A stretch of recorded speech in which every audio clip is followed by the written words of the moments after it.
Approval is one of those things that we all want, whether or not we're saying we want it or we don't want it, or we're saying that we have gotten to the point where we don't need it from other people. We're still looking for it from ourselves then, because approval is such a huge part of how we determine our self-esteem, like how I approve of myself, how other people approve of me. And in some ways that's actually kind of healthy, because if we don't care at all what other people think of us, then we probably are a sociopath, and that's not good.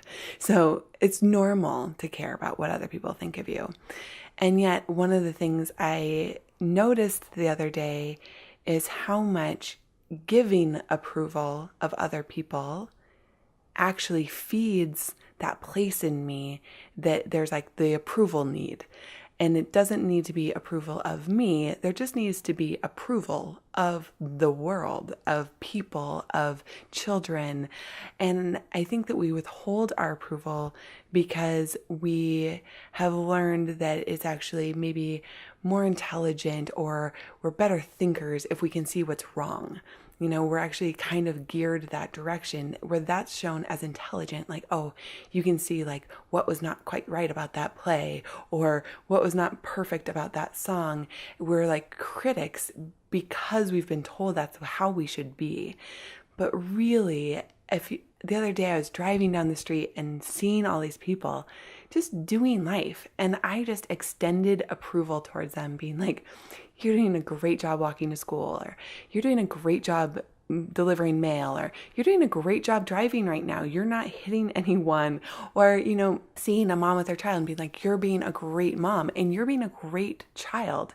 And just extending that to everyone around me, just in a drive. And at the end of that drive, I felt so full in myself from giving that thing that we're all kind of playing around to everyone else.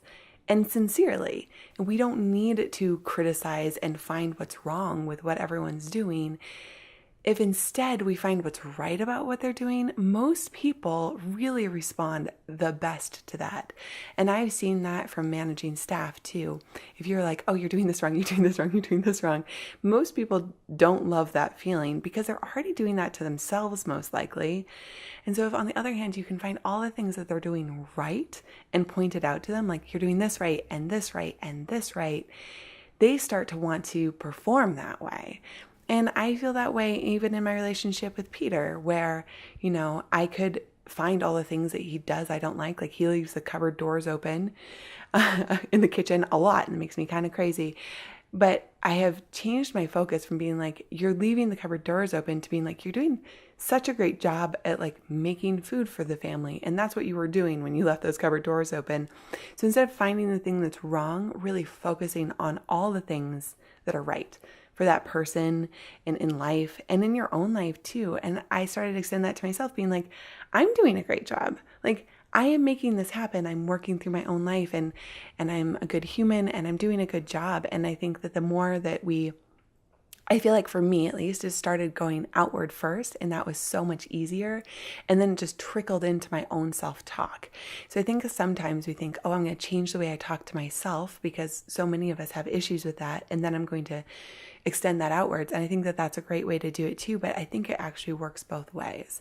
You can really start giving that approval, and it will fill your approval well in yourself. And when that approval well is feeling more and more full, it'll start to spill over into the way you're thinking about yourself as well.